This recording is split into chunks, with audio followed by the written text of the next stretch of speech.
en susters, graag wil ek namens die kerkraad en gemeente aan almal wat iets spesiaal gedurende die afgelope week gevier het, gelukwens. 'n Spesiale gelukwens aan pa en ma Brown met hulle 53ste huweliksherdenking. Mag God u almal ryklik seën. Ek hou aan u die volgende vers voor. Psalm 31 vers 4. Want u is my rots en my bergvesting, en om u naam ontwil sal u my lei en my bestuur. Amen.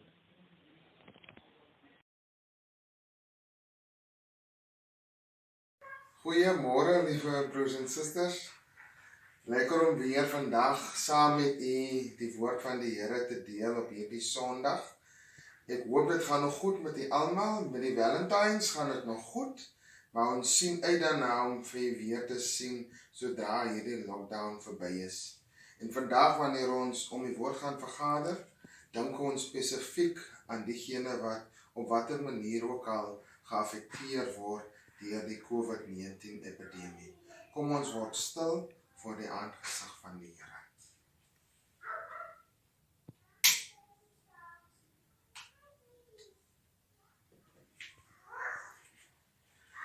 Die wat op die Here vertrou is soos die berg Sion wat nie wankel nie, maar wat bly staan tot in ewigheid.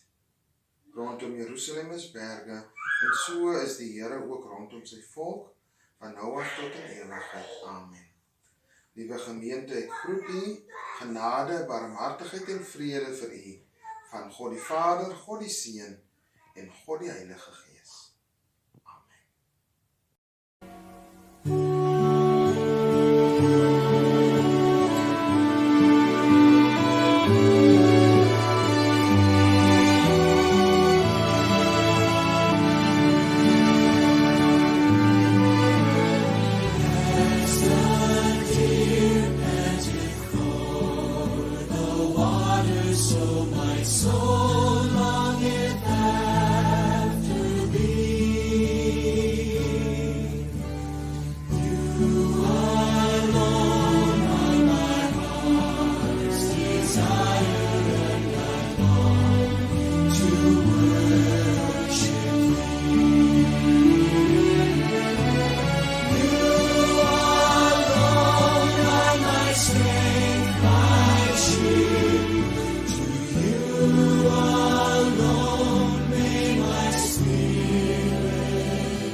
Good morning, brothers and sisters. The scripture reading for this morning is Exodus 3, verse 10 to 15. So now I am sending you to the king of Egypt. Go bring my people, the Israelites, out of Egypt. But Moses said to God, I am not a great man. How can I go to the king and lead the Israelites out of Egypt? God said, I will be with you. This will be the proof that I am sending you. After you lead the people out of Egypt, all of you will worship me on this mountain. Moses said to God, when I go to the Israelites, I will say to them, the God of your fathers sent me to you. What if the people say, what is his name? What should I tell them? Then God said to Moses, I am who I am. When you go to the people of Israel, tell them I am sent me to you. God also said to Moses, this is what you should tell the people. The Lord is the God of your ancestors, the God of Abraham, the God of Isaac, and the God of Jacob. He sent me to you. This will always be my name, by which people from now on will know me. And so far the word of the Lord. Liewe broers en susters, na aanleiding van ons teks Exodus 3, vra ek dan ook nog vir u die volgende vraag: wie is hierdie God wat in ons lewens teenwoordig is? Wie is hierdie God wat in Jesus Christus sy liefde vir ons kom toon het? Wie is hy wat aan die houtkruis vir ons gehang het? Die antwoord vind ons wanneer ons in Exodus 3 lees, wanneer Moses ook dieselfde vraag vra, maar vir wie? Wat moet ek vir die volk gaan sê? Wie is dit wat vir my gestuur het? En dan sê God vir Moses, hy moet vir hulle sê, ek is wie ek is, die God van julle voorvaders. En wat impliseer God hierdeur, liewe broers en susters? God wil aan Moses sê, ek is die God, ek is die God wat in die verlede daar was. Ek is die God wat in die hede daar is, maar ek is ook die God wat in die toekoms saam met julle wees. En hierdie God het vir Moses gebruik om sy volk uit slawerny te red en hulle uit Egipte te lei. En net so is Jesus Christus ook gebore, liewe broers en susters. Hy is gebore en hy kom sterf aan die houtkruis ter wille van ons sonde, sodat ons nie meer die ewige prys hoef te betaal nie, want hy het dit al reeds vir ons kom doen. Ons sal, anders as die volk van Israel, nooit weer onder die juk van sonde staan nie, want daardie kruisdood het vir ewig, soos God ewig is, vir ons kom vrymaak. En nou sit ons ook in 'n situasie waarin ons onsself afvra, maar wanneer gaan hierdie krisis eindig, hierdie coronavirus? Broers en susters, soos God vir die volk van Israel gehelp het, en soos hy vir ons op baie kere in die verlede gehelp het, so gaan hy vir ons in hierdie krisis kom help. Omdat Jesus Christus opgestaan het, sal ons vir ewig lewe. Vir ewig, net soos God se naam ewig is.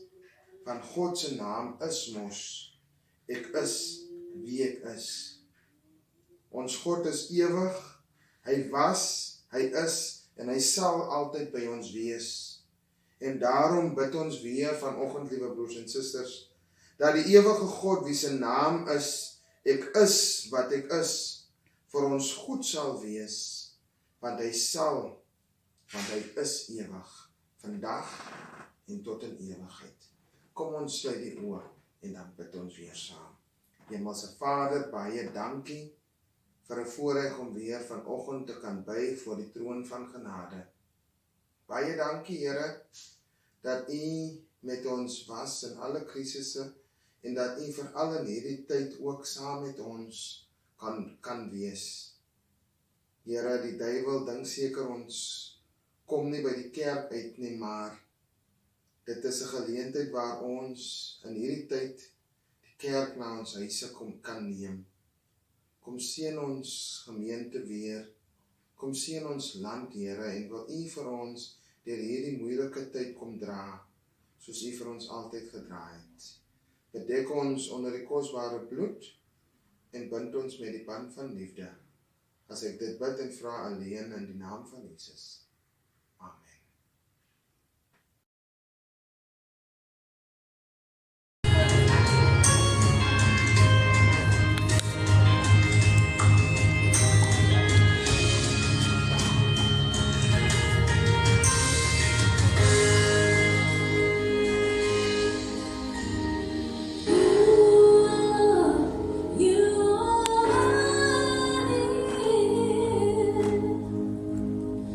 And no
and sisters, net voordat ons afsluit, dan net 'n boodskapie aan al ons jong mense en kinders.